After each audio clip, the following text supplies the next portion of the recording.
ಸಾಂಸ್ಕೃತಿಕ ನಗರಿಯಲ್ಲಿ ಕ್ರಿಸ್ಮಸ್ ಹಬ್ಬದ ಸಡಗರ, ಶಾಂತಿದೂತ ಏಸುವಿಗೆ ವಿಶೇಷ ಆರಾಧನೆ. ಸಾಂಸ್ಕೃತಿಕ ನಗರಿ ಮೈಸೂರಿನಲ್ಲಿ ಕ್ರಿಸ್ಮಸ್ ಹಬ್ಬದ ಸಡಗರ ಸಂಭ್ರಮ ಮನೆ ಮಾಡಿದೆ. ದೀಪಾಲಂಕಾರದಿಂದ ಮೈಸೂರಿನ ಸೈಂಟ್ ಫಿಲೋಮಿನಾ ಚರ್ಚ್ ನವ ವಧುವಿನಂತೆ ಮಿನುಗ್ತಾ ಇದೆ. ರಾತ್ರಿಯಿಂದಲೇ ಶಾಂತಿದೂತ ಏಸುವಿಗೆ ವಿಶೇಷ ಪೂಜೆ ಸಲ್ಲಿಸಲಾಯಿತು. ನಗರದ ಎಲ್ಲ ಚರ್ಚ್ಗಳಲ್ಲಿಯೂ ಕೂಡ ವಿಶೇಷ ಪ್ರಾರ್ಥನೆಯೊಂದಿಗೆ ನೆರವೇರಿಸಲಾಯಿತು. ಏಸುವನ್ನ ಆರಾಧಿಸ್ತಾ ಇರುವ ಕ್ರೈಸ್ತ ಬಾಂಧವರು ಪರಸ್ಪರ ಕ್ರಿಸ್ಮಸ್ ಶುಭಾಶಯ ವಿನಿಮಯ ಮಾಡಿಕೊಂಡರು. ಕ್ಯಾಥೋಲಿಕ್ ಪ್ರಧಾನ ಚರ್ಚ್ ಸೈಂಟ್ ಫಿಲೋಮಿನಾದಲ್ಲಿ ಕ್ರಿಸ್ಮಸ್ ಹಾಡುಗಳೊಂದಿಗೆ ಕಾರ್ಯಕ್ರಮ ಆರಂಭವಾಯಿತು. ಕರೋಲ್ ಕ್ರೈಸ್ತ ಗೀತೆಗಳನ್ನು ಹಾಡುತ್ತಾ ಸಾಮೂಹಿಕ ಪ್ರಾರ್ಥನೆ ನೆರವೇರಿಸಲಾಯಿತು. ಮೈಸೂರು ಧರ್ಮಕ್ಷೇತ್ರ ಆಡಳಿತಾಧಿಕಾರಿ ಬರ್ನಾರ್ಡ್ ಮೋರಸ್ ಅವರ ನೇತೃತ್ವದಲ್ಲಿ ಪೂಜೆ ಸಲ್ಲಿಕೆ ಆಯಿತು. ಕ್ರಿಸ್ಮಸ್ ಜಾಗರಣೆ, ಬಲಿ ಪೂಜೆ ಸಲ್ಲಿಕೆ ಮಾಡಲಾಯಿತು. ರಾತ್ರಿ 12 ಗಂಟೆಗೆ ಬಾಲ ಯೇಸುವನ್ನ ಮೆರವಣಿಗೆ ಮೂಲಕ ಗೋದಲಿಯಲ್ಲಿ ಪ್ರತಿಷ್ಠಾಪನೆ ಮಾಡಲಾಯಿತು.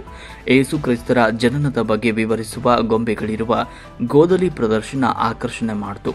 ಗೋದಲಿ ಪ್ರದರ್ಶನ ಕಣ್ತುಂಬಿಕೊಂಡ ಸಹಸ್ರಾರು ಕ್ರೈಸ್ತ ಬಾಂಧವರು ಚರ್ಚ್ಗೆ ಭೇಟಿ ನೀಡಿದ್ದಾರೆ. ಅಂದಿನ ಆಳರಸರ ಕಾಲದಲ್ಲಿ ಸುಮಾರು 175 ಅಡಿ ಎತ್ತರದ ಆಕರ್ಷಕ ಗೋಪುರಗಳನ್ನು ಹೊಂದಿರುವ ಚರ್ಚ್ ಕ್ರಿಸ್ಮಸ್ ಅಂಗವಾಗಿ ಚರ್ಚ್ನ ಒಳ ಹಾಗೂ ಹೊರ ಆವರಣದಲ್ಲಿ ವಿಶೇಷ ವಿದ್ಯುತ್ ದೀಪಾಲಂಕಾರ ಮಾಡಲಾಗಿದೆ. ಇಡೀ ವಿಶ್ವಕ್ಕೆ ಶಾಂತಿಯ ಸಂದೇಶ ಸಾರಿದ ಯೇಸುವಿನ ಜನ್ಮ ದಿನಾಚರಣೆಗೆ ಸಾವಿರಾರು ಜನರು ಸಾಕ್ಷಿಯಾಗಿದ್ದಾರೆ.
ಸ್ವಲ್ಪ ಸಾಕು, ನಾ ವಿಡಿಯೋ ತೆಗೆಯಕ್ಕಷ್ಟೇ ಬರ್ತಾ ಇರೋದು.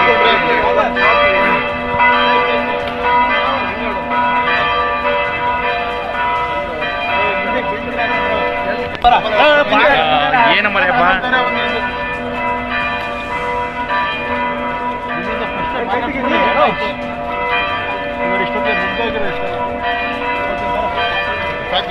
ಸರಿ ಸರಿ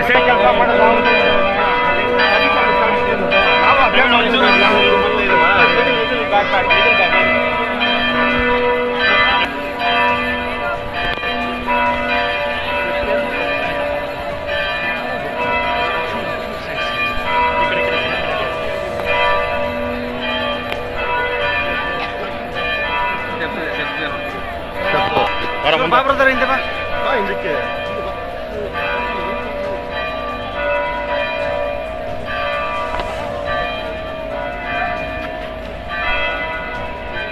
ನಾವು ಅಡ್ಡ ಬರ್ತೀವಲ್ಲ ಹೇಳು.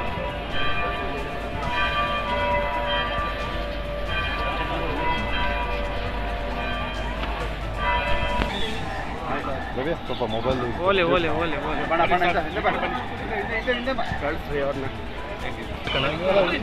ಬಾ ಹಿಂದೆ ಸ್ಪೇಸ್ ಬಿಡಿಲಿ. ಓಕೆ ಸಾಕಾ? ಆಗೋದಿಲ್ಲ, ಜಾಗ ಬೇಕು ನಮಗೆ. ಸರ್ ಫಾದರ್ ಈ ಕಡೆ ಫಾದರ್